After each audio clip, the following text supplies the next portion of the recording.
આમ તો અનેક વખતે રાજ્યોમાં છેલ્લા કેટલાય સમયથી એ પ્રાકૃતિક ખેતીની જે પહેલ એ ખેડૂતોએ કરી છે એને લઈને અનેક એવી એ કિસ્સાઓ છે જેમાં ખેડૂતો એ સફળ ખેતી કરે છે.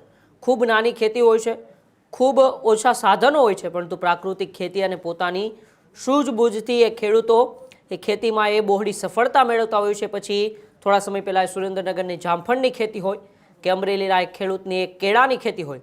હવે એવું જ એક એ ઠંડા વિસ્તારની ખેતી એ ડુંગરાળ વિસ્તારમાં સફળ થઈ છે. અમીરગઢ તાલુકાના ખારા ગામના એક ખેડૂતની અનોખી પહેલ સામે આવી છે, જેમાં ડુંગરાળ અને આદિવાસી વિસ્તારમાં એ ફળ એટલે કે જેને આપણે સ્ટ્રોબેરી કહીએ છીએ, આમ તો એ ઠંડા વિસ્તારની અંદર થાય છે, પરંતુ ઠંડા વિસ્તારની સ્ટ્રોબેરીની ખેતી હવે એ ડુંગરાળ વિસ્તારમાં ખૂબ જ સફળ બની છે. તેની આજે આપણે વાત કરવી છે. કેવી રીતે એ ખેડૂતે સ્ટ્રોબેરીની ખેતીમાં સફળતા મેળવી છે અને એ ખેડૂત પોતાના અનુભવને લઈને શું કહી રહ્યા છે, આજે આપણે તેની વાત કરવી છે. અમીરગઢ તાલુકાનો એ આસપાસનો વિસ્તાર ખૂબ ડુંગરાળ વિસ્તાર છે અને એ જ અમીરગઢ તાલુકાના એક ખારા ગામના એક ખેડૂત, આદિવાસી વિસ્તાર, આમ તો ત્યાં ખૂબ જ શિક્ષણનું પ્રમાણ પણ ઓછું હોય છે, પરંતુ એ જ વિસ્તારમાં એક ખેડૂતે એક અનોખી પહેલ કરી. એ ડુંગરાળ વિસ્તારની અંદર એ અનેક જ વૈજ્ઞાનિક પદ્ધતિની સાથે સાથે પોતાની સૂઝબૂઝથી તેમણે જે હિમાચલ પ્રદેશ જેવી ઠંડકમાં થતી ખેતી એટલે કે જે સ્ટ્રોબેરીની ખેતી જે ખૂબ જ ઠંડા પ્રદેશમાં થાય છે, તે ખેતીને એ ડુંગરાળ વિસ્તારમાં સફળ બનાવવા માટેની એક મનમાં સંકલ્પ કર્યો. અને એ જ હવે બનાસકાંઠાની અંદર હિમાચલ પ્રદેશમાં થતી એ સ્ટ્રોબેરી હવે બનાસકાંઠાના ખેડૂતે ઉછેરી. ખેડૂતે પરંપરાગત ખેતીને છોડી દીધી, એટલે કે જે ખેડૂતો પરંપરાગત એ વિસ્તારની અંદર જે પાક વાવતા હતા, પછી જીરું હોય, મકાઈ હોય કે અન્ય કોઈ પાક હોય, એ છોડી દીધું અને નવી પદ્ધતિ અપનાવી. જૈવિક ખાતરની સાથે સાથે તેમણે ટપક સિંચાઈનો ઉપયોગ કર્યો, એટલે કે પાણી પણ ખૂબ ઓછા પ્રમાણમાં જોઈએ અને પાક પણ સારો ઉગે એના માટે ખેડૂતે એ ટપક સિંચાઈનો ઉપયોગ કર્યો. ઓછા પાણીવાળા વિસ્તારમાં પણ સફળ પરિણામ મળ્યું અને એ ખેડૂતે સ્ટ્રોબેરીની ખેતીમાં સફળતા મેળવી. ખારા ગામના ખેડૂત પરિવારે આશરે 1500 સ્ટ્રોબેરીના છોડ વાવ્યા. મહેનત અને યોગ્ય માર્ગદર્શનથી એ પાક ખૂબ જ સારો આવ્યો અને તેમની એ જે સફળતા છે, સફળતા પણ ખૂબ એવી સારી મળી. રણ પ્રદેશમાં મીઠું પાણી મળ્યું હોય તેવી સફળતા, આમ તો રણ પ્રદેશમાં કે પીવાનું મીઠું પાણી મળી જાય એ ખૂબ મોટી સફળતા માનવામાં આવે છે. એવી જ રીતે એ કાશ્મીરમાં થતી સ્ટ્રોબેરી જો બનાસકાંઠાના કોઈ ડુંગરાળ વિસ્તારમાં થઈ જાય તો પછી એ સફળતા પણ ખૂબ જ મોટી ગણી શકાય ને એવી જ સફળતા એ ખેડૂતે કરી છે અને ખેડૂતે મેળવી છે. આવો પહેલાં આપણે ખેડૂતને સાંભળીએ કે છેલ્લા કેટલાય સમયની એમની મહેનત એમની સફળતા પાછળ કેવી રીતે રંગ લાવી. ખેતી થતી હોય છે આપણા ગુજરાતના અમીરગઢ તાલુકાના અંદર ખારા ગામે અમારા ફાર્મ હાઉસ ઉપર ખેતી કરી છે અમે સ્ટ્રોબેરીની, જેના અંદર અમે 1500 છોડ લાયા હતા આ વર્ષે. કેવી કે જે બનાસકાંઠાના નિર્દેશન પદ્ધતિ દ્વારા અમે ખેતી કરી છે, ગ્રો કવર મલ્ચી ટપક દ્વારા. અને આ વર્ષે અમે સેમ્પલ કર્યું છે સ્ટ્રોબેરીનું, 1500 છોડ ક્રોપ જ છે. એમાં પણ અમને પૂરેપૂરી સફળતા મળી છે. છોડ પણ કમ્પ્લીટ થયા છે અને તમે ખેડૂત મિત્રો જોઈ શકો છો આપણા ક્રોપ.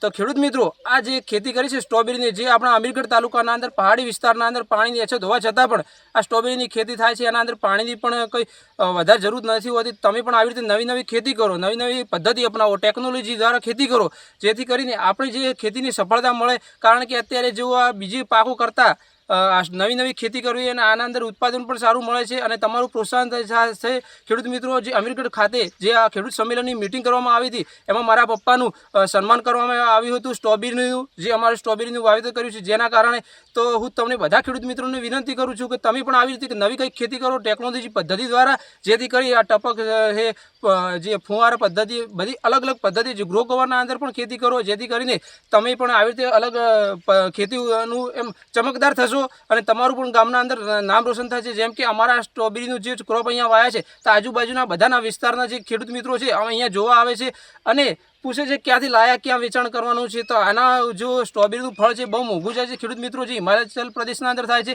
આપણા અહીંયા થતું જ નથી. અને અમે અહીંયા તૈયાર કર્યું છે આ વર્ષે સેમ્પલ તરીકે, પણ આવતી સાલ અમે પણ વધારે છોડ અને નવી નવી એના સિવાય પણ બીજા જે પ્રદેશોના અંદર ખેતી થાય છે અમારા ફાર્મ હાઉસ ઉપર કરવાની અમને પૂરેપૂરી ધગશ છે. તો અમે પણ આવતી સાલ સ્ટ્રોબેરી સિવાય પણ ઘણી બધી અલગ અલગ ખેતી કરવાના છીએ.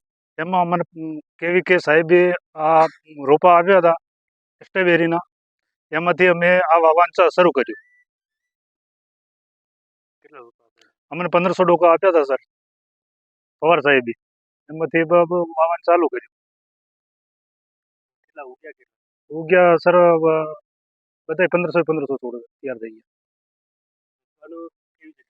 વેચવાનું હવે કહેવાનું કે એ તો સાહેબ તો કહેતા હતા કે તમે આપણે પાલનપુર કે કોઈ બી જગ્યાએ લીધો તો ચાલશે, પણ એ હજી આવીને કે તારી ખબર પડે.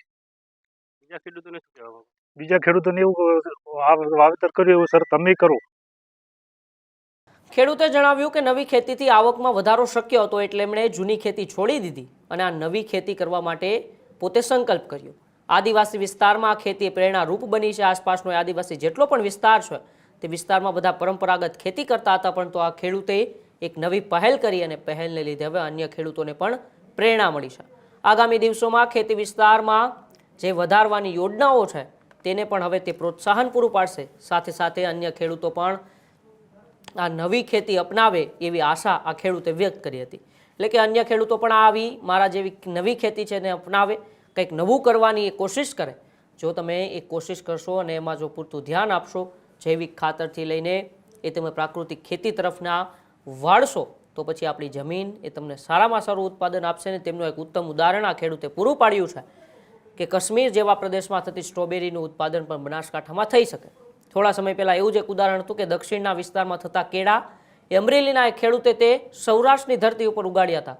ત્યારે કાશ્મીરમાં થતી સ્ટ્રોબેરીનું ઉત્પાદન હવે ગુજરાતની અંદર થતા હવે એક ખેડૂતોમાં પણ અનેરો એ ઉત્સાહ જોવા મળ્યો છે કે આ ખેડૂતે કેવી રીતે આ સફળતા મેળવી છે.